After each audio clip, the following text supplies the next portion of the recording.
গুলশা মাছ দিয়ে চিচিঙ্গা কিভাবে রান্না করা যায় আসুন দেখে নিই। খুব সহজে এই রেসিপিটি প্রচণ্ড গরমে দুপুরে বা রাতের খাবারে চমৎকার লাগবে খেতে। ট্যাংরা মাছের মতো দেখতে এই গুলশা মাছ খুব সহজেই নতুন রাঁধুনিরা আমার রেসিপিটি দেখে রান্না করে নিতে পারবেন। হ্যালো ভিউয়ার্স, আসসালামু আলাইকুম। আজকের এই স্পেশাল রেসিপি তৈরি করার জন্য আসফিস কিচেন থেকে আপনাদেরকে স্বাগতম। আজকে ট্যাংরা মাছের মতো দেখতে এই মোটা বড় গুলশা মাছগুলো নিয়েছি, আর নিয়েছি সঙ্গে চিচিঙ্গা।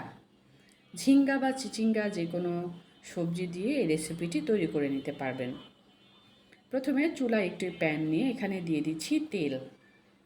4 থেকে 5 টেবিল চামচ তেল গরম হওয়ার পর এখানে দিয়ে দিচ্ছি পেঁয়াজ কুচি। পেঁয়াজ একটু গোল্ডেন কালার হয়ে আসার পর এখানে দিয়ে দিব রসুন বাটা 1 চা চামচ। এটা যেহেতু ছোটো মাছের তরকারি, এখানে আদা বাটা বা মশলার পরিমাণ খুব বেশি ব্যবহার করব না।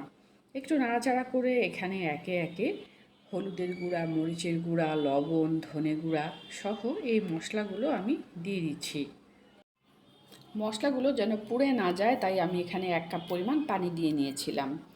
এবার এই পানি সহ মশলাটাকে কষিয়ে নেওয়ার পর আগে থেকে কেটে রাখা মাছগুলো পরিষ্কার করে ধুয়ে রেখেছিলাম, আর ঝিঙ্গাগুলো পরিষ্কার করে আমি ধুয়ে রেখেছি। এবার এই মাছগুলো এই মশলাতে কষিয়ে নেব। এই মাছগুলো কষাতে খুব বেশি সময় লাগবে না, 5 থেকে 10 মিনিটের মধ্যে মাছের মধ্যে যখন মশলা ঢুকে যাবে তখন আমি এই মাছগুলোকে তুলে নেব। 5 মিনিট পর যেহেতু মাছগুলো কষানো হয়ে গেছে, ভেতরে মশলা ঢুকে গেছে, একটি চামচের সাহায্যে মাছগুলো তুলে এই মশলার মধ্যে আমি দিয়ে দিব এই চিচিঙ্গাগুলো কষিয়ে নেব খুব ভালো করে।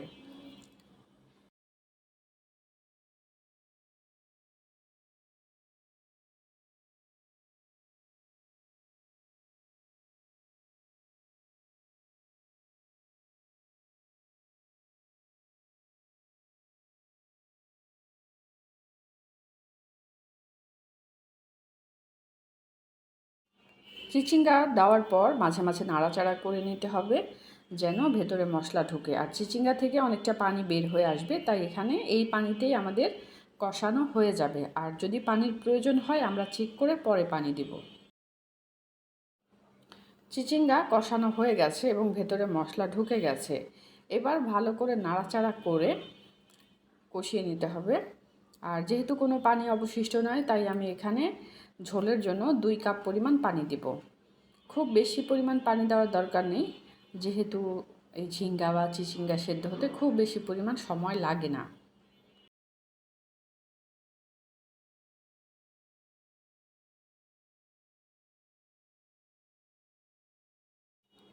এভাবে 5 থেকে 10 মিনিট রান্না করার পর যখন মাখা মাখা হয়ে আসবে, এই পর্যায়ে আমি যেই মাছগুলো কষিয়ে তুলে রেখেছিলাম একটি প্লেটে, এই মাছগুলো এখানে দিয়ে দিব সবগুলোই, এবং প্লেটে যে অবশিষ্ট তেল মশলা থাকে সবগুলোই দিয়ে দিব।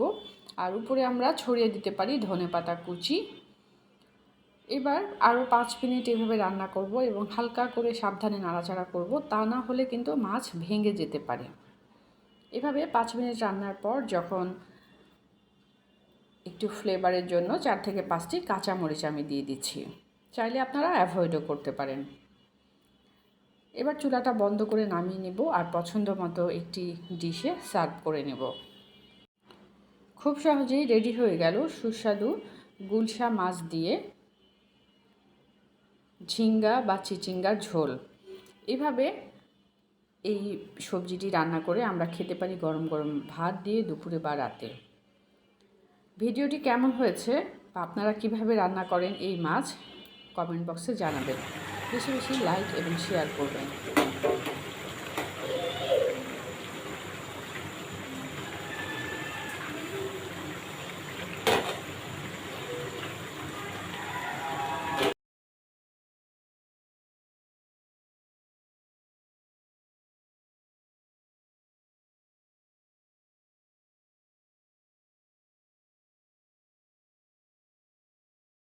দেশ বিদেশের বিভিন্ন ধরনের রান্না দেখতে চোখ রাখুন আসফিস কিচেনে। আমাদের সঙ্গে থাকার জন্য এবং ভিডিওটি দেখার জন্য ধন্যবাদ।